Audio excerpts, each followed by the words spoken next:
வேத வசனங்களை வாஞ்சையோடு ஆழமாக கற்றுக்கொள்ள காத்திருக்கும் அன்பர்களை இயேசு கிறிஸ்துவின் இனிய நாமத்தினாலே அன்புடன் வாழ்த்தி வரவேற்கிறோம். நாம் கடந்த நிகழ்ச்சியிலே லேவியராகமம் 23ஆம் அதிகாரம் முடிய கற்றுக்கொண்டோம். அந்த பகுதியிலே நாம் பண்டிகை கொண்டாடும் பொழுது காணிக்கையையும் செலுத்தப்பட வேண்டியது அவசியம் என்றும், ஒரு விசுவாசியின் வாழ்க்கையிலே இயேசு கிறிஸ்துவின் மரணமும் உயிர்த்தெழுதலும் தேவனோடு புதிய உறவுக்குள்ளும் புதிய ஆசீர்வாதத்திற்குள்ளும் வழி நடத்துகிறது என்றும் நாம் கற்றுக்கொண்டோம். இன்று நாம் லேவியராகமம் 24ஆம் அதிகாரம் 1ஆம் வசனம் முதல் 25ஆம் அதிகாரம் 7ஆம் வசனம் வரை கற்றுக்கொள்ள இருக்கிறோம். இந்த பகுதியிலே நாம் கற்றுக்கொள்ளப் போவது என்ன? லேவியராகம புத்தகத்திலே சம்பவங்கள் என்று எதை குறிப்பிட்டு கூறப்பட்டுள்ளது? தேசத்தின் ஓய்வை குறித்து கர்த்தர் கூறியது என்ன? ஓய்வு ஆண்டு எதற்காக கொடுக்கப்பட்டது? ஆழமாக கற்றுக்கொள்ள தொடர்ந்து எங்களுடன் இணைந்திருங்கள். கிறிஸ்துவுக்குள் பிரியமானவர்களே, இன்று நாம் லேவியராகமம் 24ஆம் அதிகாரத்தை சிந்திக்கப் போகிறோம். கடந்த நிகழ்ச்சியிலே ஏற்கனவே இதற்கான முகவுரையை நாம் சிந்தித்தோம். இங்கே ஆசரிப்பு கூடார விளக்குக்கான எண்ணெயை குறித்தும் அங்கே படைக்கப்பட வேண்டிய அப்பங்களை குறித்தும் பார்க்கிறோம். இந்த விளக்கு தண்டின் முக்கியத்துவத்தை நாம் கவனிக்காமல் விட்டுவிட முடியாது. ஆசரிப்பு கூடாரத்திலேயே ஆண்டவராகிய இயேசு கிறிஸ்துவை குறித்து மிக துல்லிபமாக சொல்லும் ஒரு பொருள் இதுதான். இது முழுவதும் பொன்னினாலே செய்யப்பட்ட அழகான 7 அகல்களை கொண்ட ஒரு விளக்கு. யாத்ராகமம் 30ஆம் அதிகாரம் 7ஆம் 8ஆம் வசனங்களிலே பார்க்கிறது போல, இந்த விளக்கு எப்பொழுதும் எரிந்து கொள்ள வேண்டியதை கவனிக்க வேண்டியது ஆரோனின் பொறுப்பு. இக்காலத்திலே இந்த விளக்கு தண்டுகளானது நம்முடைய மகா பிரதான ஆசாரியரின் கரத்திலே இருக்கிறது. இயேசு கிறிஸ்து நானே உலகத்திற்கு ஒளியாயிருக்கிறேன் என்றார். இந்த உலகத்தை விட்டு செல்லும் முன்பதாக தமக்கு சொந்தமானவர்களை பார்த்து அவர்கள் இந்த உலகத்திற்கு ஒளியாய் இருக்க வேண்டும் என்றார். இதைத்தான் பிலிப்பியர் 2ஆம் அதிகாரம் 14ஆம் வசனத்திலேயும் அப்போஸ்தலனாகிய பவுலும் சொல்லுகிறார். மட்டுமல்ல, வெளிப்படுத்தின விசேஷம் 1ஆம் 2ஆம் அதிகாரங்களிலே நாம் பார்க்கும் பொழுது மகா பிரதான ஆசாரியராகிய இயேசு கிறிஸ்து விளக்குகளாகிய நாம் பிரகாசிக்கும்படியாக நம்ம மத்தியிலே இருக்கிறார். பரிசுத்த ஆவியானவராகிய எண்ணெயை ஊற்றி நம்மை எரிய செய்கிறார். நம்முடைய ஒளி பிரகாசமாய் இருக்கும்படியாக திரியை தூண்டி விடுகிறார். விளக்கு எரிய மறுக்கும் பொழுது விளக்கு தண்டை எடுத்து போடுகிறார். இதுதான் யோவான் தனது நிருபத்தில் எழுதியிருக்கிற மரணத்துக்கு ஏதுவான பாவத்தின் விளைவு. லேவியராகம புத்தகத்திலே நாம் பார்க்கக்கூடிய 2வது சம்பவத்தையும் இந்த அதிகாரத்திலே பார்க்கிறோம். தாய் ஒரு யூத பெண், தகப்பனார் ஒரு எகிப்தியன். அவருடைய மகன் தேவதூஷணம் சொல்லுகிறான். இப்படி கலப்பு திருமணம் செய்த மக்களினால் உண்டாகிற கேட்டை இங்கே நாம் பார்க்கிறோம். அவர்கள் எப்பொழுதுமே பிரச்சனைக்காரர்கள்தான். இவர்கள் யாரை குறிக்கிறார்கள் என்றால், இன்றைக்கும் திருச்சபையிலே தேவனுக்கும் உலகப் பொருளுக்கும் ஊழியம் செய்ய தங்களை அர்ப்பணித்திருக்கிற இருமனம் உள்ளவர்களை குறிக்கிறது. லேவியராகமம் 24ஆம் அதிகாரம் 1ஆம் 2ஆம் வசனங்களை பாருங்கள். குத்து விளக்கு எப்பொழுதும் எரிந்து கொண்டிருக்கும்படியாக இடித்து பிழிந்த தெளிவான ஒலிவ எண்ணெயை இஸ்ரவேல் புத்திரர் கொண்டு வரும்படியாக மோசே மூலமாய் கர்த்தர் கட்டளையிடுகிறார். இந்த விளக்கில் உள்ள 7 திரிகளும் இரவும் பகலும் தொடர்ந்து எரிந்து கொண்டிருந்ததினாலே இந்த தேவையான எண்ணெயை கொஞ்சம் என்று எண்ண முடியாது. இஸ்ரவேல் ஜனங்களுக்கும் லேவியருக்கும் இந்த காரியம் கூடாரத்திலே பணிவிடை செய்ய ஒரு ஆர்வத்தை கொடுத்தது என்று சொல்லலாம். இந்த எண்ணெயானது அழுத்தி பிழியப்பட்டதல்ல, இடித்து பிழியப்பட்டதாக இருக்க வேண்டும். எனவே எண்ணெயிலே சிறந்த எண்ணெயை பயன்படுத்த வேண்டும். ஏனென்றால் இது பரிசுத்த ஆவியானவரை குறித்து பேசுகிறது. 3ஆம் 4ஆம் வசனங்களிலே இந்த விளக்கு அவர்கள் பிரயாணப்படும் நேரம் தவிர மற்ற எல்லா காலகட்டங்களிலேயும் ஆசரிப்பு கூடாரம் அமைத்து கொண்டிருக்கும் பொழுதும் கூட எரிய விடப்பட்டிருக்க வேண்டும் என்று பார்க்கிறோம். ஆரோனே இந்த விளக்கின் பணிவிடைக்கு பொறுப்பானவராயிருக்கிறார். இதை குறித்து யாத்ராகமம் 30ஆம் அதிகாரம் 7ஆம் 8ஆம் வசனங்களிலே வாசிக்கிறோம். இங்கே 5 முதல் 7 வசனங்களை பார்த்தால், மெல்லிய மாவை எடுத்து 12 அப்பங்களாக சுட வேண்டும். ஒவ்வொரு அப்பம் மரக்காலிலே 10ல் 2 பங்கு மாவிலே செய்யப்பட வேண்டும். அவைகளை கர்த்தருடைய சந்நிதியிலே பரிசுத்தமான மேஜையின் மேல் அடுக்க வேண்டும். ஒவ்வொரு அடுக்கில் 6 அப்பங்கள் இருக்க வேண்டும். மட்டுமல்ல, ஒவ்வொரு அடுக்கினிடத்தில் சுத்தமான தூப வர்க்கம் போட வேண்டும். அப்பத்தோடு இருந்து ஞாபகக்குறியாக அது கர்த்தருக்கேற்ற தகன பலியாக இருக்கும் என்று சொல்லப்பட்டிருக்கிறது. இந்த மெல்லிய மாவும் மக்களால் கொடுக்கப்படுகிறது. எண்ணெய் பரிசுத்த ஆவியானவரை குறித்து பேசுவது போல இந்த அப்பங்கள் இயேசு கிறிஸ்துவை குறித்து பேசுகிறது. யோவான் 6ஆம் அதிகாரம் 35ஆம் வசனத்திலே பார்க்கும் பொழுது ஜீவ அப்பம் நானே என்று இயேசு கூறியிருக்கிறார். மெல்லிய மாவு என்று சொல்லும் பொழுது அது கோதுமை மாவு. இந்த தூபவர்க்கம் என்பது இயற்கையாக சில மரங்களிலே வடிகிற பிசின். இந்த அப்பமானது இயேசு கிறிஸ்துவை குறித்து பேசுகிறது. இந்த தூபவர்க்கம் அவர் மனு உருவெடுத்த அற்புதமான வாழ்க்கையின் வாசனையை சொல்லுகிறது.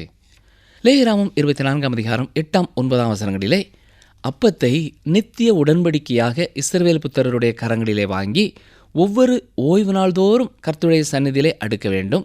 அது ஆரோனுக்கும் அவனுடைய குமாரருக்கும் சேரும். அவர்கள் அதை பரிசுத்த இடத்திலே புசிக்க வேண்டும். இது கர்த்தருக்கு இடப்படும் தகன பலிகளிலே அவனுக்கு மகா பரிசுத்தமாயிருக்கும் என்று சொல்லியிருக்கிறார். இந்த அப்பங்கள் ஒரு வாரமாக அந்த மேஜையிலே இருக்கும். ஒவ்வொரு ஓய்வு நாளிலேயும் அது மாற்றப்பட வேண்டும். அதிலிருந்து எடுக்கப்படும் அப்பங்களை ஆரோனும் அவன் குமாரரும் புசிப்பார்கள். அது எல்லா காலகட்டங்களிலேயும் அந்த பரிசுத்த ஸ்தலத்திலேயே செய்யப்பட வேண்டியது. தாவீதும் அவனுடைய மனிதர்களும் ஒரு முறை மிக நெருக்கடியான நேரத்திலே உணவு தேவையாயிருந்த பொழுது அபிமெலேக்கு என்னும் ஆசாரியன் இந்த உணவைத்தான் அவர்களுக்கு கொடுத்தான். இதை குறித்து 1 சாமுவேல் 21 அதிகாரம் 4-6 வசனம் வரை நாம் பார்க்கலாம். இதை குறித்து இயேசு கிறிஸ்துவும் மத்தேயு 12 அதிகாரம் 3-4 வசனங்களிலே குறிப்பிட்டிருக்கிறார். இயேசு கிறிஸ்துவே அப்பமாகவும் வெளிச்சமாகவும் இருக்கிறார். நானே வானத்திலிருந்து வந்த ஜீவ அப்பம் என்பதை குறித்து யோவான் 6:51 நானே உலகத்திற்கு ஒளி என்பதை குறித்து யோவான் 8:12 கூறியிருக்கிறார். நாம் அவருக்காக பணிவிடை செய்ய வேண்டுமென்றால் அவரிலே நாம் உட்கொள்ள வேண்டும்.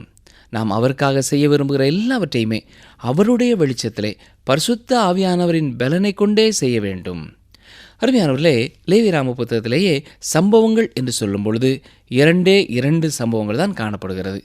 ஒன்று நாதாப் அபியூ இவர்களை குறித்து லேவியராமம் 10 அதிகாரத்திலே நாம் பார்த்தோம். இப்பொழுது இங்கே மற்றொரு சம்பவத்தை பார்க்கிறோம். லேவியராமத்திலே அநேக கற்பனைகளையும் பிரமாணங்களையும் தான் கூறியிருக்கிறார். ஆனால் இந்த கர்த்தரின் நாமத்தை நிந்திப்பதினாலே தூஷிப்பதினாலே என்ன தண்டனை வரும் என்பதையும் இந்த நிகழ்ச்சி மூலமாய் கற்றுக் கொடுக்கிறார். பாருங்கள், லேவியராமம் 24 அதிகாரம் 10-12 வசனங்கள். அக்காலத்திலே இஸ்ரவேல் ஜாதியான ஸ்திரீக்கும் எகிப்திய புருஷனுக்கும் பிறந்த புத்திரனாகிய ஒருவன் இஸ்ரவேல் புத்திரரோடே கூட புறப்பட்டு வந்திருந்தான். இவனும் இஸ்ரவேலனாகிய ஒரு மனிதனும் பாளையத்திலே சண்டை பண்ணினார்கள்.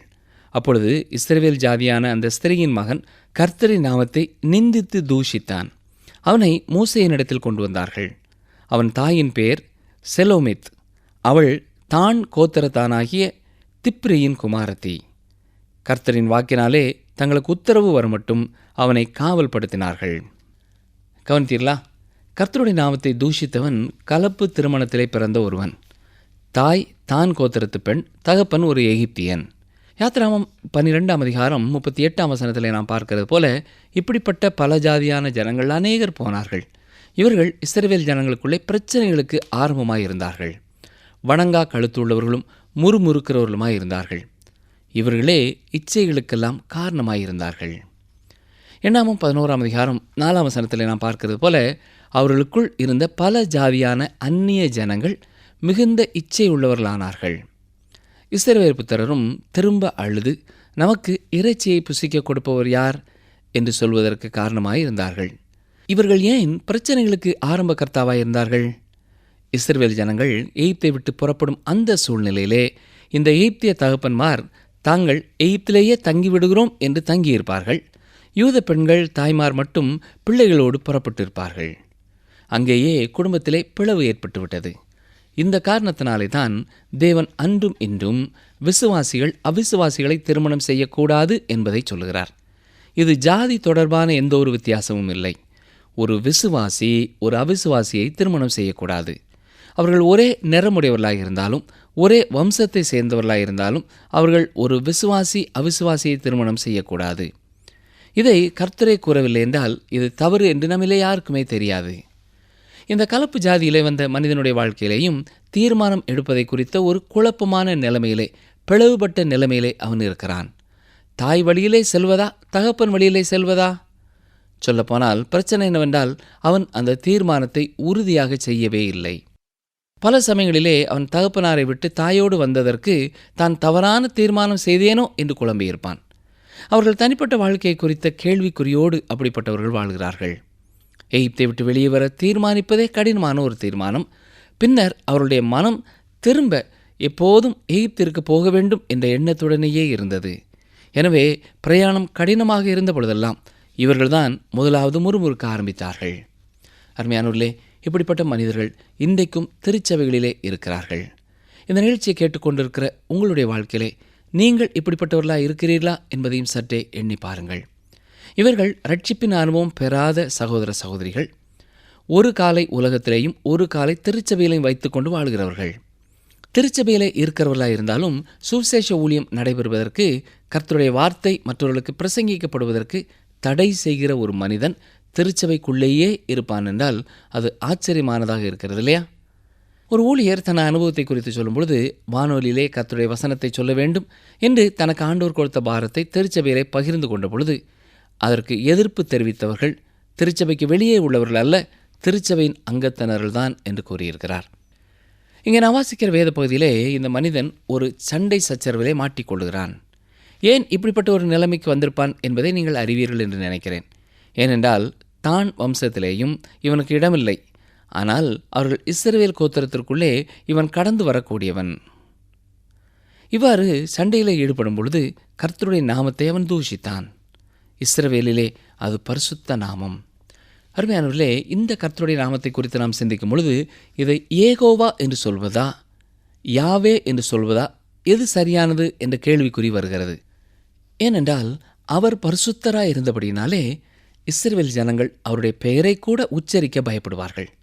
ஆனால் இந்த மனிதன் அவருடைய பெயரை உச்சரித்து அவரை தூஷிக்கிறான்.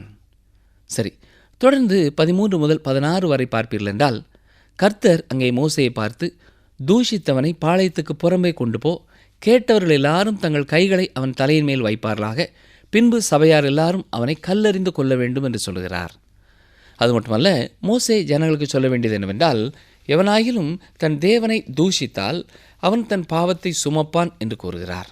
எனவேதான் 16ஆம் வசனத்திலே கர்த்தருடைய நாமத்தை நிந்திக்கிறவன் கொலை செய்யப்பட வேண்டும், சபையார் எல்லாரும் அவனை கல்லெறிய வேண்டும் என்று தீர்க்கமாக கர்த்தர் சொல்கிறார். அது பரதேசியானாலும் சுதேசியானாலும் கர்த்தரின் நாமத்தை தூஷிக்கிறவன் கொலை செய்யப்பட வேண்டும் என்ற கட்டளை உறுதியாக சொல்லப்படுகிறது.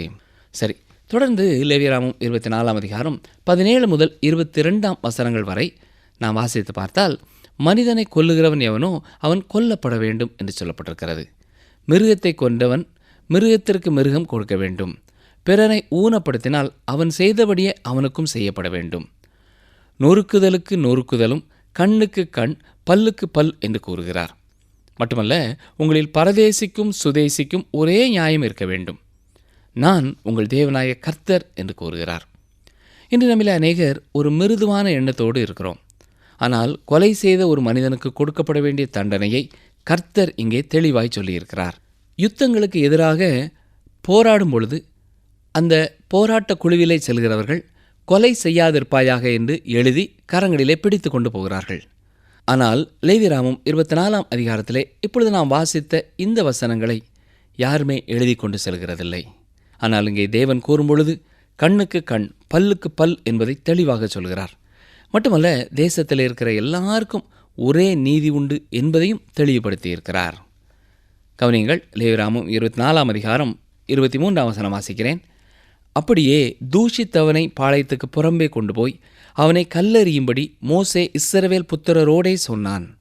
கர்த்தர் மோசேக்கு கட்டளையிட்டபடியே செய்தார்கள். இங்கே ஒழுக்க நெறி தொடர்பான ஒரு பெரிய பாடம் கற்பிக்கப்படுகிறது.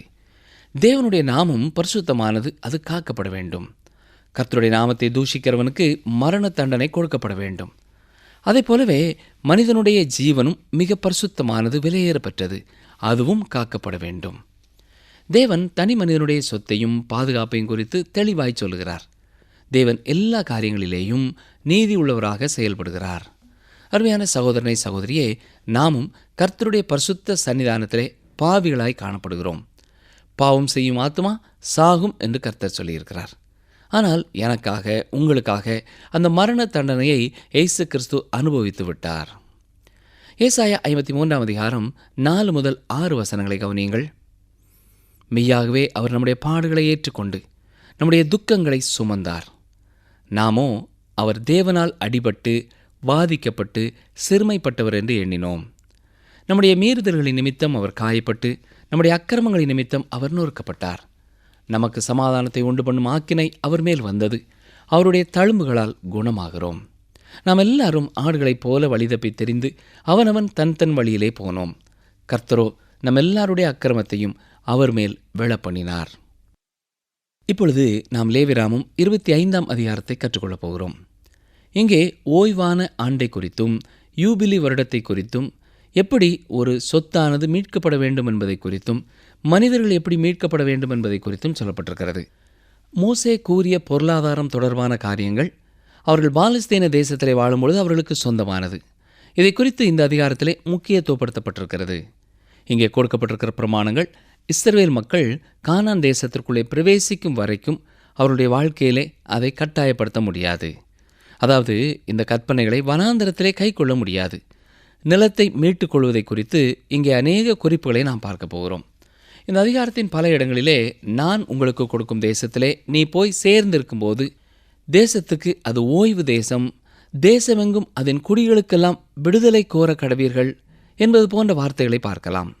இங்கே கொடுக்கப்பட்டிருக்கிற எல்லா பிரமாணங்களுமே தேவன் இஸ்ரவேல் ஜனங்களுக்கு கொடுத்த நிலம் சார்ந்ததாய் இருக்கிறது. மோசேயினுடைய பொருளாதார திட்டமெல்லாம் குறிப்பாக இஸ்ரவேல் மக்களுக்கும், அதுவும் குறிப்பாக பாலஸ்தீன தேசத்திற்குமே மட்டுமல்ல, விவசாயத்தில் ஈடுபட்ட மக்களுக்கு அது குறிப்பாய் பொருத்தமாயிருக்கும். சிலர் பழைய ஏற்பாட்டின் இந்த பிரமாணங்களை திருச்சபையிலே மக்களுக்கு போதித்து அவர்களை கடைபிடிக்க செய்ய முயற்சிப்பார்கள். உலகத்திலே பல தேசங்களுக்கு இது பொருந்தாது. அருமையானவர்களே, லேவியராம புத்தகத்தை வாசிக்கும் ஒருவர் அல்லது வேத புத்தகத்தின் மற்ற பகுதியை வாசிக்கும் ஒருவர் 7 என்ற எண் திரும்ப திரும்ப வருவதை கவனிக்காமல் இருக்க முடியாது. இந்த எண் முழுமையை குறிக்கிறதா இருக்கிறது. 7 என்று சொல்லும் பொழுது ஒவ்வொரு சின்ன சின்ன காரியத்திலையும் பரிபூரணம் என்பதல்ல, ஆனாலும் அது முழுமையை குறிக்கிறது. பல இடங்களிலே லேவியராம புத்தகத்திலே 7 என்று சொல்லப்பட்டிருக்கிற எண்ணானது வெளிப்படுத்தின விசேஷத்திலே 7 என்று சொல்லப்பட்டிருக்கிற எண்ணோடு தொடர்புடையதாய் காணப்படுகிறது. யூத மக்களுக்கு தேவன் கொடுத்த நாள்காட்டியின்படி அது 7 நாட்களாக வகுக்கப்படுகிறது. 7வது நாள், 7வது வாரம், 7வது மாதம், 7வது வருடம் என்று சொல்லப்பட்டிருக்கிறது. அருமையானவர்களே, தேவன் 7வது நாள் ஓய்ந்திருந்தார். அவர் களைப்பாய் இருந்ததினாலே ஓய்ந்திருக்கவில்லை. அவர் எல்லாவற்றையும் 6 நாட்களிலே செய்து முடித்ததினாலே ஓய்ந்திருந்தார். அதற்கு மேல் செய்வதற்கு அங்கே எதுவுமே இல்லை. அந்நாட்களில் காலத்தை அளப்பதற்கு 7 என்கிற எண்ணே பிரதானமாய் பயன்படுத்தப்பட்டிருக்கிறது. இரண்டாவதாக ஓய்வு நாள் என்பதும் பயன்படுத்தப்பட்டது. சரி, பாருங்கள், லேவியராமம் 25ஆம் அதிகாரம் 1ஆம் வசனம். கர்த்தர் சீனாய் மலையில் மோசேயை நோக்கி. இது சீனாய் மலையிலே மோசே இருக்கும் பொழுது அவனுக்கு கற்றுக் கொடுக்கப்பட்டது. ஆனால் இந்த காரியங்கள் அவர்கள் பாலஸ்தீன தேசத்திலே போய் தங்கும் பொழுது கடைபிடிக்கப்பட வேண்டியவை. லேவியராமம் 1 அதிகாரம் 1ஆம் வசனம் முதல் ஆசரிப்பு கூடாரத்திலே இருந்து கர்த்தர் மோசேயிடம் சொல்கிற காரியங்களை நாம் பார்த்தோம். வசனம் 2 பாருங்கள். நீ இஸ்ரவேல் புத்திரரோடே சொல்ல வேண்டியது என்னவென்றால், நான் உங்களுக்கு கொடுக்கும் தேசத்திலே நீங்கள் போய் சேர்ந்திருக்கும் போது தேசம் கர்த்தருக்கென்று ஓய்வு கொண்டாட வேண்டும். இது ஆச்சரியமான ஒன்றாக இருக்கிறது இல்லையா? மனிதனுக்கு ஒரு ஓய்வு இருப்பது போல தேசத்திற்கும் கர்த்தர் ஓய்வை கட்டளையிடுகிறார். மனிதனுக்கு 7வது நாள், நிலத்திற்கு 7வது ஆண்டு. 7வது நாள் என்று சொல்லும் பொழுது தேவன் உலகத்தை சிருஷ்டித்த பொழுது 7வது நாள் தன்னுடைய வேலைகளெல்லாம் முடித்து அவர் ஓய்ந்திருந்தார். அதாவது சிருஷ்டிப்பின் பணியானது முழுமையடைந்து விட்டது என்பதற்காக. சாபத் என்று சொல்வது ஓய்வு என்பதாகும். அடிப்படையாக இதன் கருத்து என்னவென்றால் மீட்பாகிய ஓய்வு. எபிரேயர் 4ஆம் அதிகாரம் 9 முதல் 11 வசனங்களை பாருங்கள். ஆகையால் தேவனுடைய ஜனங்களுக்கு இளைப்பாறுகிற காலம் இனி வருகிறதா இருக்கிறது. ஏனெனில் அவருடைய இளைப்பாறுதலில் பிரவேசித்தவன் தேவன் தம்முடைய கிரியைகளை முடித்து ஓய்ந்தது போல தானும் தன் கிரியைகளை முடித்து ஓய்ந்திருப்பான். ஆகையால் அந்த திருஷ்டாந்தத்தின்படி ஒருவனாயிலும் கீழ்ப்படியாமையினாலே விழுந்து போகாதபடிக்கு நாம் இந்த இளைப்பாறுதலில் பிரவேசிக்க ஜாக்கிரதையாயிருக்க கடவோம். ஓய்வு என்று இந்த வசனத்திலே நாம் பார்ப்பது ஓய்வு நாளை கடைபிடிப்பதை குறித்து சொல்கிறது. விஞ்ஞானம் வளர்ச்சி பெற்றிருக்கிற இந்த காலத்திலேயும் வேளாண்மை துறையினர் சொல்வது 7 வருடங்களுக்கு ஒரு வருடம் நிலத்திற்கு ஓய்வு கொடுப்பது நல்லது என்கிறார்கள். மட்டுமல்ல, நிலத்தை உழுதவர்களுக்கும் அது ஒரு ஓய்வு. என்றாலும் அவர்கள் மற்ற வேலைகளை செய்யலாம். இந்த ஓய்வை கர்த்தர் ஏன் அவர்களுக்கு கட்டளையிட்டார் என்றால், பேராசையிலிருந்து அவர்களை விடுதலை செய்வதற்கு. அல்லது மற்றவர்களுடைய நிலத்தை இச்சிப்பதிலிருந்து ஒரு விடுதலை கொடுப்பதற்கு. இந்த கற்பனைகளை எல்லாம் அவர்கள் கைக்கொள்ளாமல் மீறினபடினாலே தான் 70 ஆண்டுகள் அவர்கள் பாபிலோனுக்கு சிறைகளாய் சென்றார்கள். 2 நாளாகமம் 36ஆம் அதிகாரம் 21ஆம் வசனத்திலே இதை நீங்கள் வாசித்து பார்க்கலாம். மொத்தம் 490 ஆண்டுகள் அவர்கள் இந்த 7வது ஆண்டு ஓய்வு காலத்தை அனுசரியாதபடினாலே அவர்கள் 70 ஆண்டுகள் சிறையிருப்பிற்குள்ளே சென்றார்கள். லேவியராகமம் 25ஆம் அதிகாரம் 3ஆம் 4ஆம் வசனங்களை பாருங்கள். 6 வருஷம் உன் வயலை விதைத்து உன் திராட்சை தோட்டத்தை கிளை கழித்து அதன் பலனை சேர்ப்பாயாக. 7ஆம் வருஷத்திலோ கர்த்தருக்கென்று ஓய்ந்திருக்கும் ஓய்வு தேசத்திற்கு இருக்க வேண்டும். அதில் உன் வயலை விதைக்காமலும் உன் திராட்சை தோட்டத்தை கிளை கழிக்காமலும். இந்த ஓய்வு ஆண்டு குறிப்பாக நிலம் தொடர்பானது என்பதை இந்த வசனம் தெளிவுபடுத்துகிறது. 6 ஆண்டுகள் நிலத்திலே அவர்கள் விதைக்கலாம், திராட்சை தோட்டத்திலே பயிரிடலாம். 7வது ஆண்டு வயலிலே விதைக்கவும் கூடாது, திராட்சை தோட்டத்தை சுத்தம் செய்யவும் கூடாது. ஞாபகம் இருக்கிறதா?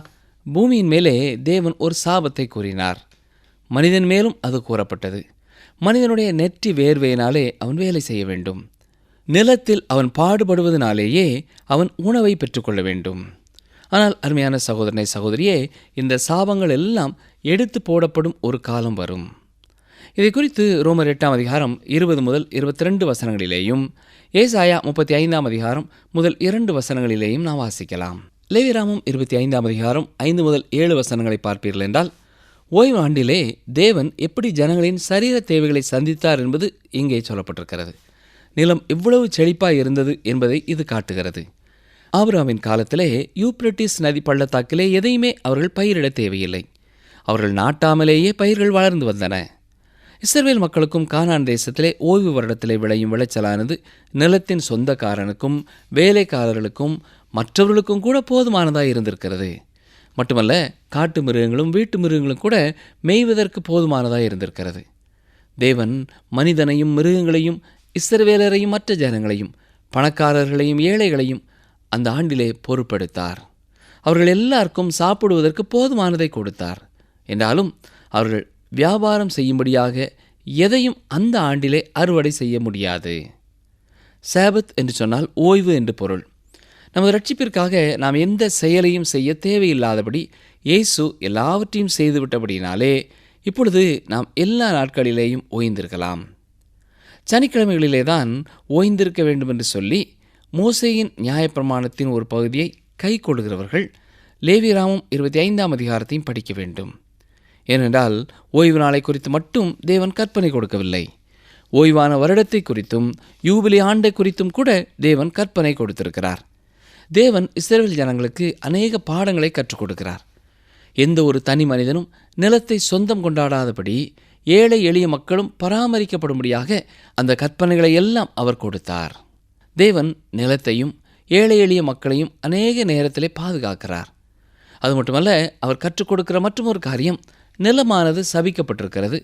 அதாவது ஒரு நாள் வரும், அப்பொழுது அந்த நிலமும் விடுதலை பெற்று நிறைவான விளைச்சலை கொடுக்கும். அருமையானவர்களே, இன்று அநேகர் மக்கள் தொகை பெருக்கத்தை குறித்து கவலைப்படுகிறார்கள். எல்லாருக்கும் தேவையான உணவு கிடைக்காதோ என்பார்கள். ஆனால் பூமியின் மேலிருக்கிற சாபமானது நீக்கப்படும் பொழுது மனிதன் பாவத்திலே விழுந்த காலங்களிலெல்லாம் இல்லாத அளவு பூமி விளைச்சலை கொடுக்கும். மனிதனுடைய தேவைகளை எல்லாம் சந்திப்பது தேவனே. அவரே இந்த பூமிக்கு சொந்தக்காரர். நிகழ்ச்சியை கேட்ட அருமையான சகோதரனை சகோதரியே, தேவன் தனது ஜனங்களை குறித்து எவ்வளவு அக்கறை உள்ளவராயிருக்கிறார் என்பதை பார்த்தோம். இன்றைக்கும் இந்த நிகழ்ச்சியை கேட்டுக்கொண்டிருக்கிற உங்களுடைய தனிப்பட்ட வாழ்க்கை குறித்தும் அக்கறை உள்ளவராய் அவர் இருக்கிறார். அவர் உங்கள் வீட்டை குறித்து அக்கறை உள்ளவராயிருக்கிறார். உங்கள் பணி ஸ்தலத்தை குறித்து அக்கறை எடுத்துக் கொள்கிறார். அவர் உங்களையும் நேசிக்கிறார். உங்கள் தேவைகள் எல்லாவற்றையும் அறிந்திருக்கிறார். அவருடைய பிரமாணங்களுக்கு கீழ்ப்படிந்து அவருடைய சித்தத்தை செய்ய ஒவ்வொரு நாளும் உங்களை அர்ப்பணியுங்கள். அவரே தொடர்ந்து உங்களை வழி நடத்துவாராக. ஜெபிப்போமா? எங்களை நேசிக்கிறங்கள் நல்ல ஆண்டவரே, இந்த நாளிலேயும் நாங்கள் கற்றுக்கொண்ட உம்முடைய வசனங்களுக்காக நன்றி செலுத்துகிறோம். நீர் மக்களை குறித்து எவ்வளவு அக்கறை உள்ளவராக இருக்கிறீர் என்பதை அறிந்தோம் ஐயா. அதே வேளையிலே உம்முடைய நாமத்தை குறித்தும் எவ்வளவு நீர் கரிசனை உள்ளவராக இருக்கிறீர் என்பதையும் பார்த்தோம். இந்த நிகழ்ச்சியை கேட்டுக்கொண்டிருக்கிற ஒருவராவது உம்முடைய நாமத்தை தூஷியாதபடி வார்த்தையிலேயும் வாழ்க்கையிலேயும் சாட்சிகளாக இருக்க காத்துக்கொள்ளும். அவர்கள் தேவைகள் எல்லாவற்றையும் நீர் சந்திக்கிறவராக இருப்பதனாலே உலக பிரகாரமான தேவைகளை குறித்து கவலையோடும் துக்கத்தோடும் இருக்கிறவர்களுக்கு நீர் உதவி செய்ய வேண்டும் என்று கெஞ்சுகிறோம். இயேசு கிறிஸ்துவின் வல்லமையுள்ள நாமத்தினாலே தாழ்மையோடு வேண்டிக் கொள்கிறோம் பிதாவே, ஆமேன். அன்பானவர்களே, இந்த நாளிலும் நாம் கேட்ட சத்தியங்கள் என்ன? சற்று ஞாபகப்படுத்திக் கொள்வோமா? எண்ணெய் பரிசுத்த ஆவியானவரை குறித்து பேசுகிறது போல அப்பம் இயேசு கிறிஸ்துவை குறித்து பேசுகிறது. தூப வர்க்கம் இயேசு கிறிஸ்து மனு உருவெடுத்த அற்புதமான வாழ்க்கையின் வாசனையை குறிக்கிறது.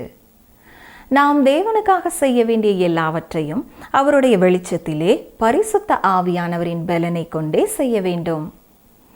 தேவனுடைய நாமம் பரிசுத்தமானது, அது காக்கப்பட வேண்டும். மனிதனுடைய ஜீவன் விலையேற பெற்றது, அதுவும் காக்கப்பட வேண்டும். 7 என்கிற எண்ணானது முழுமையை குறிக்கிறதாக இருக்கிறது. ஜனங்களின் பேராசையிலிருந்து அல்லது இச்சையிலிருந்து அவர்களை விடுதலை செய்வதற்காக கர்த்தர் ஓய்வை கட்டளையிட்டார். மீண்டும் அடுத்த நிகழ்ச்சியிலே சந்திப்போம். கர்த்தர் உங்களை ஆசீர்வதிப்பாராக.